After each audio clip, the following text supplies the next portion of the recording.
গতদিন যে রিপোর্টটা দেখিয়েছিলাম, তো আজকে পেশেন্টের আমি কেস টেকিং করছি।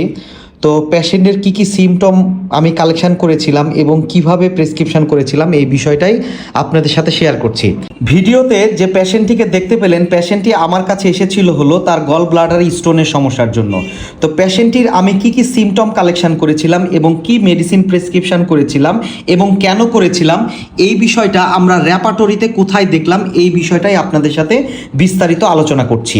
তো পেশেন্টের প্রেজেন্ট হিস্ট্রিতে আমি পেয়েছিলাম হলো তার gall bladder stone, chest pain, তার বুকের মধ্যে ব্যথা হয়, গ্যাস্ট্রাইটিস, তার গ্যাসের সমস্যা আছে, অ্যাবডোমেন বার্নিং, তার পেটের মধ্যে জ্বালাপোড়া করে, পাসপিরেশন প্রফিউজ, তার শরীর প্রচুর পরিমাণে ঘামে, অ্যাজমা, শ্বাসকষ্ট আছে, এছাড়া তার দীর্ঘ নিঃশ্বাস হয় এবং তার রাতে ঘুম হয় না।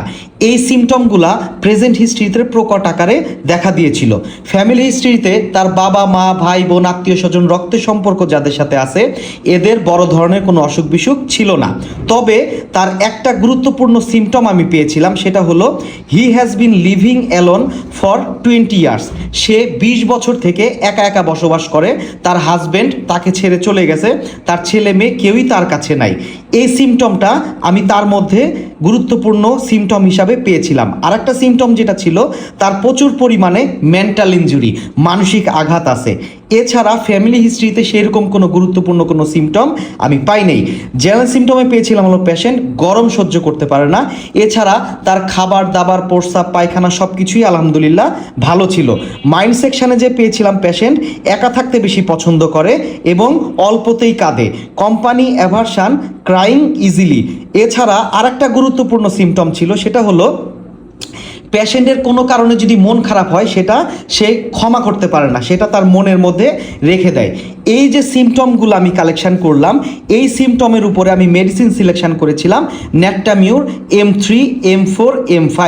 আশা করি ইনশাল্লাহ পেশেন্ট এই ওষুধের দ্বারা আস্তে আস্তে আস্তে আস্তে ভালো একটা জায়গায় পৌঁছাতে পারবে। তো এই বিষয়টা আমরা যদি এখন র্যাপাটরিতে দেখি তাহলে কোথায় দেখব?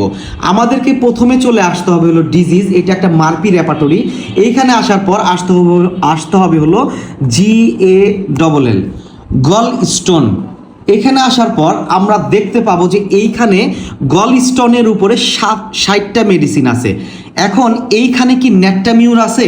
কিন্তু এইখানে আমরা দেখতে পাচ্ছি যে এইখানে ন্যাট্টামিউর নাই, এইখানে ক্যালক্রিয়া কার্ব, তারপরে আরও বিভিন্ন মেডিসিন আছে। কিন্তু আমি এইখানে ন্যাট্টামিউরটা কেন সিলেকশন করলাম এই বিষয়টাই আপনাদেরকে এখন বুঝাচ্ছি।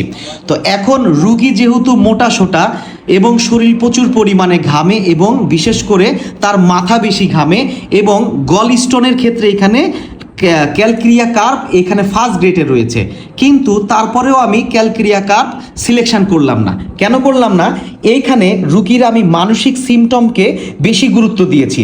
এইখানে যেমন রুগীর দীর্ঘ নিঃশ্বাস হয়, এইটা ন্যাট্টামিউরের খুবই গুরুত্বপূর্ণ একটা লক্ষণ।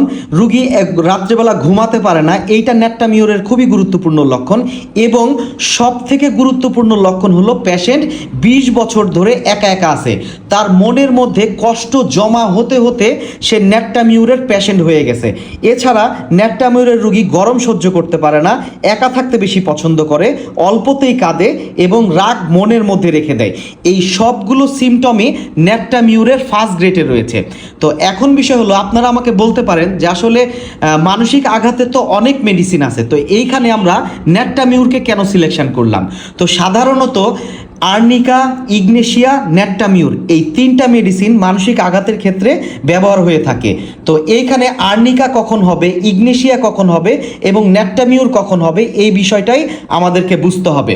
তো এখন আর্নিকা যদি রোগ যদি ফার্স্ট স্টেজে থাকে সেই ক্ষেত্রে আমাদের আর্নিকা প্রয়োগ করতে হবে।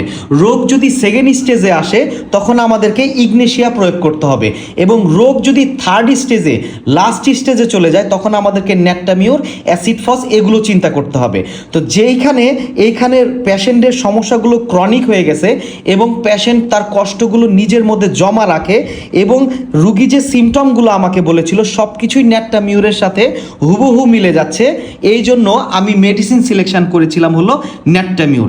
আশা করি আপনারা বিষয়টা সম্পূর্ণভাবে বুঝতে পেরেছেন। তো এইভাবে যদি আমরা রুগীকে পর্যবেক্ষণ করে পুঙ্খানুপুঙ্খানু সিমটম নিয়ে যদি মেডিসিন সিলেকশন করতে পারি তাহলে তাহলে অবশ্যই আমরা সুস্থতার একটা জায়গায় দ্রুত পৌঁছাতে পারবো।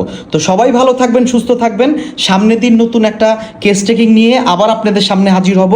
আর আপনাদের যদি কোনো কিছু জানার থাকে বা বুঝার থাকে অবশ্যই আমাকে জানাবেন, অবশ্যই সেই বিষয়ে আমি আপনাদেরকে হেল্প করব। তো সবাই ভালো থাকবেন। আসসালামু আলাইকুম।